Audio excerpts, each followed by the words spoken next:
السلام عليكم ورحمة الله وبركاته. الحمد لله وكفى وسلام على عباده الذين اصطفى. الحمد لله الذي وحده والصلاة والسلام على من لا نبي بعده وبشانه قال جل وعلا إن الله وملائكته يصلون على النبي يا أيها الذين آمنوا صلوا عليه وسلموا تسليما.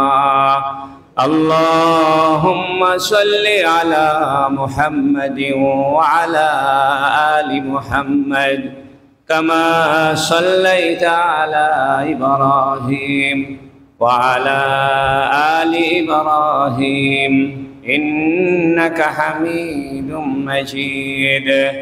اللهم بارك على محمد وعلى آل محمد كما باركت على إبراهيم وعلى آل إبراهيم إنك حميد مجيد. أما بعد فقد قال جل وعلا قل هل يستوي الذين يعلمون والذين لا يعلمون. وقال النبي صلى الله عليه وسلم طلب العلم فريدة على كل مسلم. الحمد لله আল্লাহ তাবারাকা ওয়া তাআলার বড় মেহেরবানি যে আল্লাহ রাব্বুল ইজ্জত মুহররমুল হারাম মাসে আল্লাহর ঘর মসজিদে এসে জুমার নামাজের অপেক্ষায় বসে থাকার তৌফিক দান করেছেন, বলুন আলহামদুলিল্লাহ। আমরা গত সপ্তাহে আলোচনা করেছিলাম কওমি মাদ্রাসা এবং আলিয়া মাদ্রাসার প্রেক্ষাপট। কোন প্রেক্ষাপটে কওমি মাদ্রাসা প্রতিষ্ঠা হয়েছিল এবং কোন প্রেক্ষাপটে আলিয়া মাদ্রাসা প্রতিষ্ঠিত হয়েছিল। আমরা জেনেছি যে 1780 খ্রিস্টাব্দে ইংরেজদের সহায়তায়, তাদেরই নেতৃত্বে, তাদের প্রিন্সিপালিতে, অর্থাৎ তারাই ছিল 24 জন পরপর প্রিন্সিপাল, একদম তাদের সহযোগিতায় যে মাদ্রাসা প্রতিষ্ঠিত হয়েছিল সেটি ছিল কলিকাতা আলিয়া 1780 খ্রিস্টাব্দে। তারা চিন্তা করেছিলেন যে যদি আমরা ইংরেজদের সঙ্গে সহযোগিতার ভূমিকায় না অবতীর্ণ হই তাহলে পুরো দমেই কোরআন হাদিসের লেখাপড়া বন্ধ হয়ে যাবে। এই জন্য তারা সহযোগিতার নীতি অবলম্বন করেছিল শাসকদের সঙ্গে, ইংরেজদের সঙ্গে। এবং ইংরেজরা তাদেরকে শর্ত দিয়েছিল যে তোমরা জেহাদের আলোচনা পড়াইতে পারবা না, শুধু নামাজ, রোজা, হজ, যাকাত এগুলোই পড়াইবা, জেহাদের কোনো সাবজেক্ট এটা পড়াইতে পারবা না। একদল ওলামায়ে কেরাম এটা মেনে নিয়েছিলেন এবং ইংরেজদের সহযোগিতায় উপমহাদেশে বন্ধ হয়ে যাওয়া ইসলামী শিক্ষাকে নতুন করে চালু করেছে আলিয়ার ওলামায়ে কেরাম 1780 খ্রিস্টাব্দে কলিকাতা আলিয়া প্রতিষ্ঠার মাধ্যমে। আমি বলেছিলাম গত সপ্তাহে যে যখন ইংরেজরা এই উপমহাদেশ দখল করলো তখন কিন্তু ইলমের চর্চা বন্ধ হয়ে যায়নি। যদিও মাদ্রাসাগুলো বন্ধ হয়ে গিয়েছিল লাখেরা সম্পত্তি বাজেয়াপ্ত করার কারণে।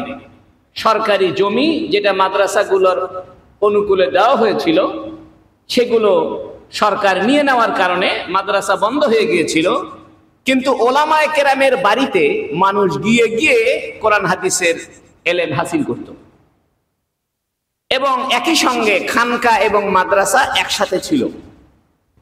এই দীর্ঘদিন পরে খানকা এবং মাদ্রাসা একত্রিত হয়ে গিয়েছিল, অর্থাৎ তাসাউফের চর্চা, আধ্যাত্মিকতার চর্চা, জিকির আজকার, শগল, মোরাকাবা, মুশাহাদা এগুলো এবং কোরআন হাদিসের ইলমের চর্চা দুটো একসাথে হইত। কারণ যারা কোরআন হাদিস শিক্ষা দিতেন তারা বড় বড় শায়েখ ছিলেন, পীর ছিলেন, বুজুর্গ ছিলেন। এই জন্য তারা একই সঙ্গে বায়াতের কাজও করতেন, আধ্যাত্মিক আর তাসাউফের কাজও করতেন এবং কোরআন হাদিসের এলমও চলাইতেন। ইতিপূর্বে খাজা আজমিরি রহমতুল্লাহ আলাইহির নেতৃত্বে যে খানকা ব্যবস্থা ছিল, এটা ছিল কেন্দ্রীয় খানকা ছিল আজমিরে, যেটা মূল কেন্দ্র খাজা মঈনুদ্দিন চিশতি রহমতুল্লাহ আলাইহির, বাকিগুলো বিভিন্ন জেলায় ছিল। পরবর্তীতে 1780 খ্রিস্টাব্দের পরে 86 বছর পরে একদল ওলামায়ে কেরাম তারা চিন্তা করলেন আমরা ইংরেজদের সহযোগিতা না নিয়ে কোরআন হাদিসের চর্চার ব্যবস্থা করব। কারণ ইংরেজদের সহযোগিতা নিলে জিহাদের অধ্যায় পড়ানো যাবে না, সিলেবাস কাটছাট করতে হবে, ইংরেজরাই প্রিন্সিপাল হবে। তো একদল ওলামায়ে কেরাম চিন্তা করলেন যে আমরা ইংরেজদের সহযোগিতা ছাড়া পূর্ণাঙ্গ কোরআন হাদিসের একটা লেখাপড়া আমরা চালু করব। তো এই চিন্তায় ওলামায়ে কেরাম চিন্তিত ছিলেন। এর মধ্যে একজন বুজুর্গ, একজন আল্লাহর ওলি, তার নাম ছিল কাসেম। তার জন্মস্থানের বাড়ি ছিল ভারত উপমহাদেশের সাহারানপুর জেলার উত্তর প্রদেশের নানুতা নামক গ্রামে। এই জন্য মানুষ তাকে বলে কাসেম নানুতবি। উনি বিবাহ করেছেন এই ভারতের উত্তর প্রদেশ সাহারানপুর জেলার দেওবন্দ নামক থানায়। দেওবন্দ একটা থানার নাম, যেমন আমাদের গাবতলী থানা, সারিয়াকান্দি থানা, শিবগঞ্জ থানা। উত্তর প্রদেশের সাহারানপুর জেলার একটা থানার নাম হলো দেওবন্দ। এই দেওবন্দ থানায় কাসেম নানুতুবি তিনি বিবাহ করেছেন। তিনি আবার মাওলানা মমলুক আলী সাহেবের ছাত্র, যিনি জামিয়া মিল্লিয়ার প্রধান শিক্ষক ছিলেন। অর্থাৎ ইংরেজরা আসার আগে ভারত উপমহাদেশে সবচাইতে বড় যে প্রতিষ্ঠান ছিল সেটার নাম ছিল জামিয়া মিল্লিয়া, যেটা বর্তমানে মিল্লিয়া ইউনিভার্সিটি দিল্লি। এটা আগে মাদ্রাসা ছিল। আমি আগেও বলেছি যে মোহসেনিয়া কলেজ চট্টগ্রামের, এটা আগে মোহসেনিয়া মাদ্রাসা ছিল। আমাদের বগুড়ার ইয়াকুবিয়া উচ্চ বালিকা বিদ্যালয়, এটা আগে ইয়াকুবিয়া মহিলা মাদ্রাসা ছিল। করোনেশন স্কুল, এটা আগে করোনেশন মাদ্রাসা ছিল।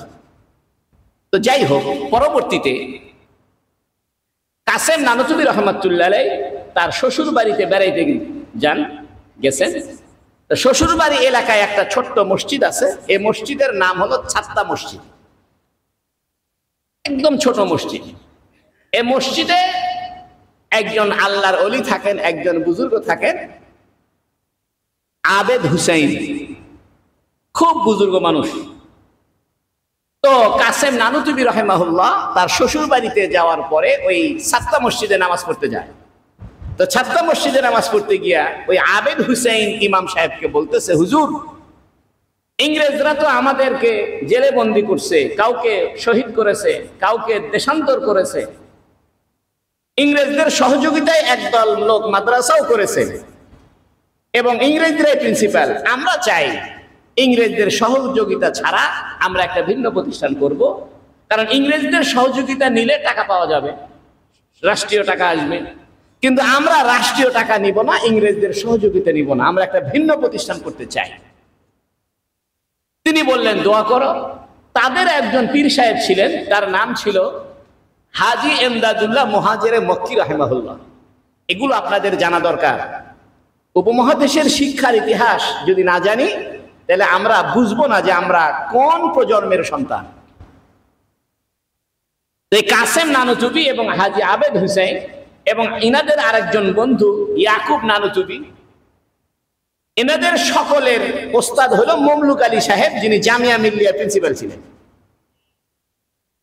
এবং ইনাদের সকলের পীর, আধ্যাত্মিক পীর হইল হাজী এমদাদুল্লাহ মুহাজিরে মক্কি। অর্থাৎ তিনি ইংরেজদের সঙ্গে যুদ্ধ করতে গিয়ে যখন ইংরেজরা বিজয়ী হইল, উনি মক্কায় হিজরত করে চলে গেছিলেন। উনার বর্তমানে মক্কাতে জান্নাতুল মুআল্লায় উনার কবর, সুবহানাল্লাহ। উনার নাম হাজী এমদাদুল্লাহ। এই জন্য আশরাফ আলী থানভী রাহিমাহুল্লাহ উনার পীর সাহেব ও হাজী এমদাদুল্লাহ। এই জন্য হাজী এমদাদুল্লাহ মুহাজিরে মক্কি, উনাকে সংবাদ দেওয়া হইল যে হুজুর আমরা প্রতিষ্ঠান করতে চাই। উনি বললেন, আমি তো এটা দোয়াই করতেছি, তোমরা একটা প্রতিষ্ঠান করো ইংরেজের সহযোগিতা ছাড়া। হঠাৎ করে মওলানা ইয়াকুব নানুতুবি, কোন কোন বর্ণনায় কাসেম নানুতুবি, উনারা একটা স্বপ্ন দেখলেন যে স্বপ্নের ভিতরে রাসূলুল্লাহ সাল্লাল্লাহু আলাইহি ওয়াসাল্লাম এসে বলতেছে, ইয়াকুব আসো, তোমরা যে একটা প্রতিষ্ঠান করবা ইংরেজ সরকারের সহযোগিতা ছাড়াই, আমি তোমাদেরকে একটা জায়গা দেখায় দিচ্ছি, এই জায়গার ভিতরে তোমরা একটা নতুন করে ঘর নির্মাণ করে এখানে আবার আলিফ বা তাসা পড়া শুরু করো। সুবহানাল্লাহ। এই স্বপ্ন দেখার পরে ইয়াকুব নানুতুবি ওনাদের বয়োজ্যেষ্ঠ আবেদ হুসাইন মসজিদের ইমাম তাকে গিয়ে বললেন, হুজুর আমি এরকম স্বপ্ন দেখেছি। কাসেম নানুতুবি রহমতুল্লাহ আলাইহি বললেন, তাই নাকি? আমিও তো এই ধরনের দেখেছি। বলতেছে, তাইলে একটা কাজ করো, মাদ্রাসা যেহেতু প্রতিষ্ঠা করতে হবে, এটা তো চলো দেখে আসি জায়গা কোনটা। দেওবন্দের থানার পিছনে, পুলিশ স্টেশনের পিছনে, যেখানে মানুষের ময়লা আবর্জনা ফেলে, ওইখানে নবী আলাইহিস সালাম স্বপ্নে দেখায় দিয়েছেন যে এই জায়গায় ঘর বানাও।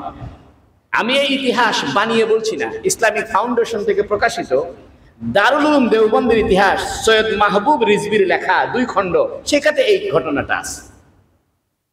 এটা একদম বানানো ঘটনা নয়। তো কাসেম নানুতুবি রহমতুল্লাহ আলাইহি, ইয়াকুব নানুতুবি এবং হাজী আবেদ হুসাইন, ওনারা সবাই দেওবন্দের পুলিশ স্টেশনের পিছনে যেখানে ময়লা আবর্জনা ফেলে, ওখানে গিয়ে দেখে কোনো ময়লা নাই, বরং জমিনের ভিতরে একটা দাগ দেখা যাইতেছে, আর দাগের ভিতর থেকে মেশক আম্বরের ঘ্রাণ বাহির হইতেছে। এই 3 জন আলেম, সাথে রশিদ আহমদ গঙ্গুহি, আরো 2 জন মিলে 6 জন মিলে একটা মাদ্রাসা প্রতিষ্ঠা করে ওই থানার পিছনে। ওই মাদ্রাসার বর্তমান নাম হলো দারুল উলুম দেওবন্দ মাদ্রাসা। এই মাদ্রাসার 4টা মূলনীতি আর 8টা নীতিমালা, 4টা ভিত্তি, 8টা মূলনীতি। এই যে কওমি মাদ্রাসাগুলো চলে, এটা একটা বিপ্লব। এটা শুধু কোনো মাদ্রাসায় লেখাপড়ার জন্য লেখাপড়া নয়, বরং ইংরেজদের সঙ্গে যুদ্ধ করার পরে ইংরেজরা যখন বিজয়ী হয়ে গেল, তখন ওলামায়ে কেরাম চিন্তা করলেন, আমরা যেহেতু ইংরেজদের কাছে পরাজিত হইলাম, এখন যদি আমরা আবার নতুন করে প্রস্তুতি গ্রহণ না করি, তাহলে এদেশে ইসলাম থাকবে না, এদেশে কোরআন হাদিস থাকবে না। এই জন্য তারা মাদ্রাসা প্রতিষ্ঠার নামে এলমের চাদর বিছায়া এখানে ইংরেজদের বিরোধিতার জন্য একদল মজবুত আলেম তৈরি করার মিশন শুরু করে দিলেন। ইংরেজ শিক্ষামন্ত্রী লর্ড ম্যাকলে, সব ইতিহাসে আছে, লর্ড ম্যাকলে ইংরেজদের শিক্ষামন্ত্রী, সে ইংরেজ পার্লামেন্টে দাঁড়িয়ে বলল যে আমরা ফোর্ট উইলিয়াম কলেজ প্রতিষ্ঠা করলাম, আমরা মিশন স্কুল প্রতিষ্ঠা করেছি, আমরা জেলায় জেলায় মিশন স্কুল প্রতিষ্ঠা করেছি, একদল এমন মানুষ তৈরি করার জন্য যাদের চেহারা সুরত মনে হবে এরা হিন্দুস্তানি, কিন্তু এদের চিন্তা চেতনা হবে ইংল্যান্ডের, এরা চিন্তা চেতনা হবে ইংরেজ, এদের মন মানসিকতা হবে ইংরেজ, ইংরেজদের প্রতি তাদের আকর্ষণ থাকবে, ইংরেজদেরকে ভালো বলবে, ইংরেজকে তারা সম্মান করবে, আর দেখতে শুনতে মনে হবে এরা ভারতীয়। অর্থাৎ এমন একটা সিলেবাস আমরা করব, এমন একটা প্রতিষ্ঠান আমরা চালু করব। বাস্তবেই করেছে তারা, ফোর্ট উইলিয়াম কলেজ তারা প্রতিষ্ঠা করেছে। এদেশের মানুষকে দেখতে শুনতে ভারতীয় মনে হলেও চিন্তা চেতনার দিক থেকে যেন তারা ইংল্যান্ডের হয়, সেই মিশন বাস্তবায়নের জন্য। তারপরে এরা মিশন স্কুল করেছে, মিশন হসপিটাল করেছে। তখন কাসেম নানুতুবি রহমতুল্লাহ এক জলসায় বলেছিলেন যে, লর্ড ম্যাকলে, তুমি যে শিক্ষা ব্যবস্থা চালু করতেছো, যার দ্বারা এদেশের মানুষের চেহারা সুরত হবে ভারতীয় আর চিন্তা চেতনায় হবে ইংল্যান্ডের, ইংরেজদের মতো, আমি একটা লেখাপড়া চালু করতেছি, আমি একটা সিলেবাস চালু করতেছি, যে সিলেবাসের বাহিরের মানুষকে দেখতে মনে হবে ভারতীয়, চিন্তা চেতনায় মনে হবে মদিনার সাহাবায়ে কেরাম। এই ঘোষণা দিলেন কাসেম নানুতুবি। কাসেম নানুতুবির সঙ্গে লর্ড ম্যাকলের আদর্শিক লড়াই। এই আদর্শিক লড়াইয়ের ফলাফল হইল উপমহাদেশে 1866 সালে নতুন একটি শিক্ষা ব্যবস্থা, যার নাম হলো কওমি মাদ্রাসা। এই কওমি মাদ্রাসার মূল বৈশিষ্ট্য হইল এরা সরকারের সহযোগিতা নিবে না। আমি এই কওমি মাদ্রাসার যে 4টে ভিত্তি, এই 4টে ভিত্তি সংক্ষেপে বলি। 1 নম্বর ভিত্তি হলো তাওহীদে খালেস, বিশুদ্ধ একত্ববাদ। আল্লাহ ছাড়া কারো কাছে মাথা নত করব না, আল্লাহ ছাড়া কারো সামনে মাথা ঝুঁকাবো না। আল্লাহর বিধানে বিধান, আল্লাহই করে নেওয়ালা, একত্ববাদ, বিশুদ্ধ একত্ববাদ। কারণ তখন ভারতীয় উপমহাদেশে বেদাতের নামে, কাদিয়ানীদের নামে বিভিন্ন ফেরকা চালু হয়েছিল, যা মুসলমানদের একত্ববাদকে ধ্বংস করছিল। মাজার পূজা শুরু হয়ে গিয়েছিল বিভিন্ন খানকায়, যেমন খাজা আজমির রহমাতুল্লাহ, উনি একজন ভালো মানুষ, খাজা মহিউদ্দিন চিশতি রহমাতুল্লাহ, কিন্তু উনার মাজারে এখন গান হয়, উনার মাজারে তবলা বাজে, হারমোনিয়াম বাজে, গিটার বাজে। এগুলো ভারতে ইংরেজরা আসার পরপরই এই ভারত উপমহাদেশে ইসলামের নামে ভ্রান্ত চর্চা শুরু করেছিল ইংরেজদের পৃষ্ঠপোষকতায়। এই ইংরেজদের এই পৃষ্ঠপোষকতাকে বন্ধ করার জন্য ওলামায়ে দেওবন্দের আলেমরা বললেন, আমাদের একটা মূল বুনিয়াদ হলো, মূল ভিত্তি হলো তাওহীদে খালেস, বিশুদ্ধ একত্ববাদ। আল্লাহ ছাড়া কারো ইবাদত নাই, আল্লাহ ছাড়া কারো সামনে মাথা নত করা নাই, কারো জন্য সেজদা নাই, কোনো পীরের জন্য সেজদা নাই, কোনো পীরের সামনে মাথা নত করা নাই, কোনো পীরের সামনে হাত জোর করে বসে থাকা নাই, কোনো পীরের দরবারে মান্নত নাই, কোনো পীরের নামে গরু জবাই করা নাই। এই পীরের নামে যে এই যে ভণ্ডামি, এটার বিরুদ্ধে ওলামায়ে কেরাম বিশুদ্ধ একত্ববাদের ডাক দিলেন। দেখেন, করতেছে শিক্ষা প্রতিষ্ঠান, আর তাদের মূল ভিত্তি হলো এক বিশুদ্ধ একত্ববাদ, অর্থাৎ মানুষের ভিতরে বিশুদ্ধ একত্ববাদ প্রতিষ্ঠা করবে এই দেওবন্দ মাদ্রাসা। 2 নম্বরে তারা তাদের ভিত্তি নির্ধারণ করলেন ইত্তেবায়ে সুন্নাত, রাসূল সাল্লাল্লাহু আলাইহি সাল্লামের সুন্নত মতো চলবো। অর্থাৎ একদিকে থাকবে তাওহীদে খালেস, বিশুদ্ধ একত্ববাদ, কারো জন্য সেজদা নয়, কারো মাজারে পূজা নয়, কারো মাজারে কোনো সিন্নি নয়, কোনো গোরস নয়, কোনো এরকম গরু জবাই করা নয়, একত্ববাদ। আর একটা হলো ইত্তেবায়ে সুন্নত, রাসূল সাল্লাল্লাহু আলাইহি সাল্লামের সুন্নতের অনুসরণ করা।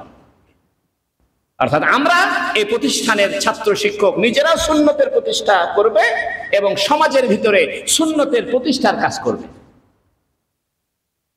তারপরে আরেকটা ভিত্তি হলো তাআল্লুক মা আল্লাহ, আল্লাহর সঙ্গে সম্পৃক্ত। অর্থাৎ প্রত্যেকটা ছাত্র, প্রত্যেকটা উস্তাদ এই দেওবন্দের, তারা শেষ রাত্রে উঠবে, জিকির করবে, আল্লাহ আল্লাহ করবে, যেন আল্লাহর সঙ্গে তাদের একটা গভীর যোগাযোগ স্থাপিত হয়। এই জন্য দেওবন্দ মাদ্রাসার প্রিন্সিপাল থেকে নিয়ে দারোয়ান পর্যন্ত সবাই এক সময় সাহেবে কাশফ, এমন বুজুর্গ ছিল যে তাদের কাশফ হইত। সুবহানাল্লাহ। একটা ঘটনা বলি, ইয়াকুব নানুতুবি রহমাতুল্লাহ যখন দেওবন্দ মাদ্রাসার প্রিন্সিপাল মুহতামিম, তখন একটা ছাত্র মাদ্রাসার খানা খারাপ, ডাইল ভালো না, রুটি ভালো না, এই জন্য আন্দোলন শুরু করছে। এক পর্যায়ে ইয়াকুব নানুতুবি রহমাতুল্লাহ ছেলেটাকে ডাকছে, ডেকে চেহারা দেখে বলতেছে, তুমি তো এই মাদ্রাসার ছাত্র না। ছেলে বলতেছে, কেন ছাত্র না হুজুর, আমি ছাত্র। ইয়াকুব নানুবি বলতেছেন যে, শোনো, আমি এই মাদ্রাসা প্রতিষ্ঠা করার পরে স্বপ্ন দেখেছি যে আমি রাসূল সাল্লাল্লাহু আলাইহি সাল্লাম আমাকে দুধের বালতি দিচ্ছেন, আর আমি বালতি ধরে আসি, রাসূল সাল্লাল্লাহু আলাইহি সাল্লাম নিজের হাতে দুধ তুলে তুলে সবাইকে খাওয়াইতেছে। তো ওইখানে তোমার চেহারা আমি দেখি নাই। সুবহানাল্লাহ। আমি যে স্বপ্নে দেখেছি যে রাসূল সাল্লাল্লাহু আলাইহি সাল্লাম বালতির থেকে দুধ তুলে তুলে খাওয়াইতেছে, যাদেরকে রাসূল সাল্লাল্লাহু আলাইহি সাল্লাম দুধ তুলে তুলে খাওয়াইছে তাদেরকেই মাদ্রাসায় ভর্তি করেছি। ভর্তি করার সময় আমার মনে হয়েছে ওই যে স্বপ্নে যার চেহারা দেখলাম এর সাথে এর চেহারার মিল আছে, ভর্তি করাই নিছি। তো তোমাকে তো ভর্তি করাই নাই, তোমার চেহারা তো স্বপ্নে দেখানো হয় নাই। বাস্তব খোঁজ নিয়ে দেখা গেছে ওই ছেলেটা দেওবন্দে ভর্তি হয় নাই, 2 নম্বরই করে মাদ্রাসায় ক্লাসে বসতো। সুবহানাল্লাহ। এই সেই দেওবন্দ মাদ্রাসা, যে মাদ্রাসা রাসূল সাল্লাল্লাহু আলাইহি সাল্লামের ইঙ্গিতে প্রতিষ্ঠিত। তার প্রধান ভিত্তি ছিল তাওহীদে খালেস, বিশুদ্ধ একত্ববাদ। 2 নম্বরে ছিল ইত্তেবায়ে সুন্নাত, রাসূল সাল্লাল্লাহু আলাইহি সাল্লামের সুন্নতের অনুসরণ। 3 নম্বরে ছিল তাআল্লুক মা আল্লাহ, আল্লাহর সাথে সম্পৃক্ত হওয়া। অর্থাৎ একজন মানুষের দিল তাজকিয়া নফসের দ্বারা, আত্মশুদ্ধির দ্বারা আল্লাহর সাথে এমন ভাবে সম্পৃক্ত হবে সে যেন আল্লাহর কাছ থেকে চেয়ে নেওয়া শিখবে। সুবহানাল্লাহ। 4 নম্বরে ছিল এলায়ে কালিমাতুল্লাহ, আল্লাহর কালিমাকে জমিনের প্রতিষ্ঠা করা। দেখেন, করতেছে শিক্ষা প্রতিষ্ঠান, এই শিক্ষা প্রতিষ্ঠান করতেছে, কিন্তু ভিত্তি যেটা করতেছে, বুনিয়াদ যেটা করতেছে, 4টা বুনিয়াদ করতেছে। এটা আন্তর্জাতিক, শুধু আন্তর্জাতিক না, একটা উম্মতকে একত্র করার জন্য, একটা নেশনকে গঠন করার জন্য, একটা জাতিকে গঠন করার জন্য, একটা ব্যক্তি গঠনের জন্য এই চারটার কোনো বিকল্প নাই। অর্থাৎ কোনো মানুষ যদি বিশুদ্ধ একত্ববাদকে ধারণ করে, 2 নম্বরে কোনো মানুষ যদি রাসূল সাল্লাল্লাহু আলাইহি সাল্লামের সুন্নতের অনুসরণ করে, 3 নম্বরে সে যদি আল্লাহর সাথে গভীর সম্পর্ক সৃষ্টি করে, তাহলে তার দ্বারা পৃথিবীতে আল্লাহর জমিনে আল্লাহর বিধান কায়েম হবে। সুবহানাল্লাহ। এজন্য যারা বলে কওমি মাদ্রাসা রাজনীতি বুঝে না, আরে কওমি মাদ্রাসার প্রতিষ্ঠা হইছেই তো আল্লাহর জমিনে আল্লাহর বিধান কায়েমের লক্ষ্যে। এজন্য কারো ভিতরে যদি তাওহীদে খালেস থাকে, বিশুদ্ধ একত্ববাদ থাকে, এটা ধরে রাখতে পারবে ইত্তেবায়ে সুন্নতের দ্বারা। অর্থাৎ আপনার ভিতরে যে বিশুদ্ধ একত্ববাদ আছে, এটাকে সংরক্ষণ করার জন্য নবীর সুন্নত ছাড়া বিকল্প নাই। অর্থাৎ যে ব্যক্তি তাওহীদের উপরে থাকতে চায়, বিশুদ্ধ একত্ববাদের উপরে থাকতে চায়, সে যেন নবীর সুন্নতের উপর আমল করে। কারণ নবীর সুন্নতের উপর আমল করলে তার তাওহীদ ঠিক থাকবে। এই জন্য যখন নবীর সুন্নতের কথা আসবে, তখন তো আপনি মাজারে সেজদা করতে পারবেন না, কারণ কোন সাহাবী কোন নবীকে সেজদা করে নাই। যখন সুন্নতের কথা আসবে, তখন তো আপনি মাজারে গিয়ে আর কোন গরু ছাগল জবাই করতে পারবেন না পীর সাহেবের নামে, কারণ কোন সাহাবী তো নবীর নামে কিছু জবাই করে নাই। এই জন্য বিশুদ্ধ একত্ববাদ সংরক্ষিত হবে ইত্তেবায়ে সুন্নতের দ্বারা, রাসূল সাল্লাল্লাহু আলাইহি ওয়াসাল্লামের সুন্নতের দ্বারা। যে ব্যক্তি রাসূল সাল্লাল্লাহু আলাইহি ওয়াসাল্লামের সুন্নত মতো চলবে না, সে আস্তে আস্তে তাওহীদের দিক থেকে বিপর্যস্ত হবে, তাওহীদ তার থেকে বিতাড়িত হবে। সে একত্ববাদের উপর থাকতে পারবে না, সে টলমাটল করবে। এই জন্য গাছকে যেমন বেড়া দিতে হয় ছাগলে যাতে গাছ নষ্ট না করে, তাওহীদকে বেড়া দিতে হয় ইত্তেবায়ে সুন্নতের দ্বারা। রাসূল সাল্লাল্লাহু আলাইহি ওয়াসাল্লামের সুন্নত এটা আপনার তাওহীদের পাহারাদার। এই জন্য আপনি আর আমি যদি রাসূল সাল্লাল্লাহু আলাইহি ওয়াসাল্লামের সুন্নত মতো না চলি, তাওহীদ টিকাইতে পারবেন না, একত্ববাদ টিকাইতে পারবেন না। এই জন্য রাসূল সাল্লাল্লাহু আলাইহি ওয়াসাল্লামের সুন্নত হলো তাওহীদের পাহারাদার। আর যখন আপনি আর আমি একত্ববাদকে অন্তরে ধারণ করব, আরেকদিকে রাসূল সাল্লাল্লাহু আলাইহি ওয়াসাল্লামের সুন্নতকে ধারণ করব, তাহলে আমার ভিতরে আল্লাহর সাথে সম্পর্ক গড়ে উঠবে, তাআল্লুক মা আল্লাহ সৃষ্টি হবে, আল্লাহর সাথে গভীর প্রেম সৃষ্টি হবে। যখন আল্লাহর সাথে গভীর প্রেম হবে, এক হাতে তাওহীদ, এক হাতে নবীর সুন্নত, আর দিলের ভিতরে আল্লাহর ইশক আর মহব্বত, তখন আপনার দ্বারা জমিনে খেলাফত কায়েম হবে, আল্লাহর জমিনে আল্লাহর বিধান কায়েম হবে। এই জন্য দেওবন্দ মাদ্রাসার 4টি ভিত্তির ভিতরে 4 নম্বর ভিত্তি হলো ইলায়ে কালিমাতুল্লাহ, আল্লাহর জমিনে, আল্লাহর এই পৃথিবীতে, আল্লাহর এই জমিনে আল্লাহর বিধানকে প্রতিষ্ঠা করা। এটাই হলো দেওবন্দ মাদ্রাসার 4টি মূলনীতির একটা মূলনীতি। দেখেন দেওবন্দের আলেমরা কতটুকু আল্লাহ ভীরু ছিল, একটা ঘটনা শোনাই। এই ইয়াকুব নানুতুবি রাহিমাহুল্লাহ একদিন দেওবন্দ মাদ্রাসার অফিসে বসে একটা বাতি জ্বালাইছে। তখন তো কারেন্ট ছিল না, তখন কুপি ছিল, কুপি কেরোসিনের তেল দিয়ে বাতি জ্বালাইতো। তো কেরোসিনের তেল দিয়ে বাতি জ্বালায় মাদ্রাসার ফাইলপত্র চেক করতেছে, ভাউচার চেক করতেছে, সাইন করতেছে। এর মধ্যে ইয়াকুব নানুতুবি রহমতুল্লাহ বাড়ির থেকে এক লোক আসছে, গ্রাম থেকে এসে তার গ্রামের জমি জমার গল্প শুরু করছে, যে হুজুর আপনার জমি এরকম বেদখল হয়ে যাচ্ছে, আপনার জমির দলিল করতে হবে, এই করতে হবে, সেই করতে হবে। উনি ফু দিয়ে বাতিটা নিভাই দিচ্ছে। এখন ওই গ্রামের লোকটা বলতেছে, হুজুর মৌলভী ইয়াকুব সাহেব, আপনার সঙ্গে আপনার জমি নিয়ে আমি আলাপ করতেছি, আর আপনি বাতি ফু দিয়ে নিভাই দিলেন, ঘটনা কি? তখন উনি আরেকটা বাতি জ্বালাইছে, নতুন আরেকটা বাতি জ্বালাইছে। বলতেছে, শোনো, ইতিপূর্বে যে বাতি আমি জ্বালিয়েছিলাম, এ বাতির কেরোসিন কেনা হয়েছে মাদ্রাসার পয়সা দিয়ে। আর তুমি যখন আমার ব্যক্তিগত আলোচনা শুরু করছো, মাদ্রাসার পয়সার তেল দিয়ে যে বাতি জ্বলছে, এই বাতি দিয়ে তোমার সাথে কথা বলা জায়েজ হবে না। এই জন্য মাদ্রাসার বাতি নিভাই দিয়ে আমার নিজের পকেটের পয়সা দিয়ে যে বাতি কিনছি, নিজের পকেটের পয়সা দিয়ে যে কেরোসিন কিনছি, সেই বাতি জ্বালাইলাম। এইবার আমার ব্যক্তিগত আলাপ করো। সুবহানাল্লাহ। তাকওয়া কাকে বলে? মাদ্রাসার বাতি নিভাই দিছে, ব্যক্তিগত কাজে ব্যবহার করবে না। ইয়াকুব নানুতুবি রহমাতুল্লাহ আলাইহি মাদ্রাসায় যখন জলসা হইতো, এগুলো জানা দরকার, বাড়ি থেকে রুটি আর তরকারি নিয়ে আসতো। মাদ্রাসার জলসার বিরিয়ানি খাইতো না। তো মানুষে জিজ্ঞেস করছে, ছাত্ররা জিজ্ঞেস করছে, সব ঘরে ঘরে বিরিয়ানি দিতেছে বোর্ডিং থেকে, আপনি একটু বিরিয়ানি খাইবেন না? বলতেছে শোনো, আমি যদি বিরিয়ানি আগে খেয়ে ফেলি আর কোনো একটা মেহমান যদি খানা না পায়, তাহলে তো আমার খানাটা থাকলে সে খাইতে পারতো। অতএব সমস্ত মেহমান চলে যাবে, সব খাওয়া শেষ হবে, তারপরে বাঁচলে আমি খাবো, না হলে খাবো না। এটা ছিল দেওবন্দ মাদ্রাসার আলেমদের তাকওয়া, দেওবন্দ মাদ্রাসার আলেমদের বুজুর্গি। আজকে আমরা সেই তাকওয়া হারায় ফেলছি। এই জন্য আমাদের এলেমটাও গেছে, পরহেজগারি গেছে। এই যে মাদ্রাসার কারেন্টের সকেটের ভিতরে আমরা হুজুররা ছাত্ররা মোবাইল চার্জ দিচ্ছি, ঠিক না? মাদ্রাসার কারেন্টে মোবাইল চার্জ দিচ্ছি, এটা জায়েজ হবে না। কারণ যে ব্যক্তি মাদ্রাসায় টাকা দিয়েছে, তার টাকা দিয়ে সকেট কিনছে, সে তো আমাকে মোবাইল চার্জ দেওয়ার জন্য সকেট কিনে দেয়নি। আর আমি মোবাইল চার্জ দিয়ে আমি তো আমার বইয়ের সাথে কথা বলতেছি, আমার ব্যক্তিগত বন্ধু বান্ধবের সাথে কথা বলতেছি। তাহলে যে মোবাইলটা মাদ্রাসার কারেন্ট দিয়ে চার্জ দিলাম, এই চার্জ দিয়া এই মোবাইল দিয়ে যে আমার বিবির সাথে, আমার ছেলের সাথে, আমার আত্মীয়ের সাথে কথা বললাম, এটা তো হারাম হইল। এই জন্য কওমি মাদ্রাসার যারা ভালো ওস্তাদ, এরা প্রত্যেক মাসে কিছু টাকা মাদ্রাসায় দেয়।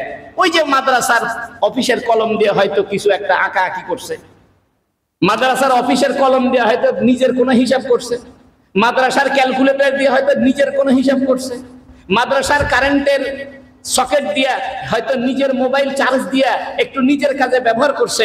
এই জন্য বুজুর্গ আলেমরা এখনো গোপনে গোপনে যে মাদ্রাসায় যে চাকরি করে সে 200, 300, 500 টাকা মাসে মাসে দান করে। সুবহানাল্লাহ।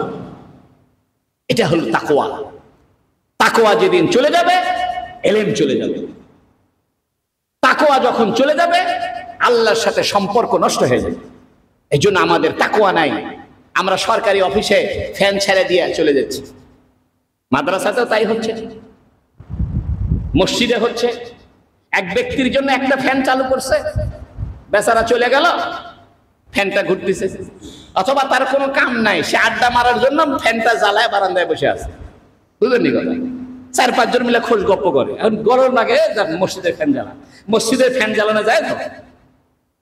তুমি তো খোঁজ গল্প করার জন্য মসজিদের ফ্যান জ্বালাইছো, ইবাদত ছাড়া অন্য কোনো কারণে তো মসজিদের ফ্যানের বাতাসই খাইতে পারবে না। এটা ছিল দেওবন্দ মাদ্রাসার আলেমদের, ওলামায়ে কেরামের তাকওয়া। এমন তাকওয়া ছিল দারুল উলুম দেওবন্দ মাদ্রাসার ওস্তাদদের। আরেকটা ঘটনা আছে যে মাদ্রাসার ওস্তাদেরা ছাত্রকে খানা দিতে পারে না। দেওবন্দের থানায় মানুষ তরমুজ খেয়ে ফেলে দিত, সেই তরমুজের ছোলা রাত্রে বেলা কুড়ায় আয় না, ওইটাকে পরিষ্কার করে ওইটারে লবণ তেল ঝালমরিচ দিয়ে জাল করে ছাত্রদেরকে খাওয়াইত। হুসাইন আহমদ মাদানী রহমতুল্লাহ আলাইহি, যিনি উপমহাদেশের সবচেয়ে বড় শাইখুল হাদিস ছিলেন, উনি রাতের গভীরে দেওবন্দের স্টেশনে ঘুরতেন যে কোনো মাদ্রাসার ছাত্র আসে কিনা, আসলে পরে উনার গাট্টি বাটি মাথায় তুলতেন। একদিনের ঘটনা, হুসাইন আহমদ মাদানী রহমতুল্লাহ আলাইহি ছদ্মবেশে দেওবন্দের রেল স্টেশনে বসে আছে, যে মাদ্রাসার কোনো ছাত্র আসলে এদের গাট্টি মাথায় নিয়ে মাদ্রাসা পর্যন্ত নিয়ে আসবে। কারণ মাদ্রাসার ছাত্র তালিবুল ইলম, এদের পায়ের নিচে পাখা বিছায় দেয় কে? ফেরেশতারা।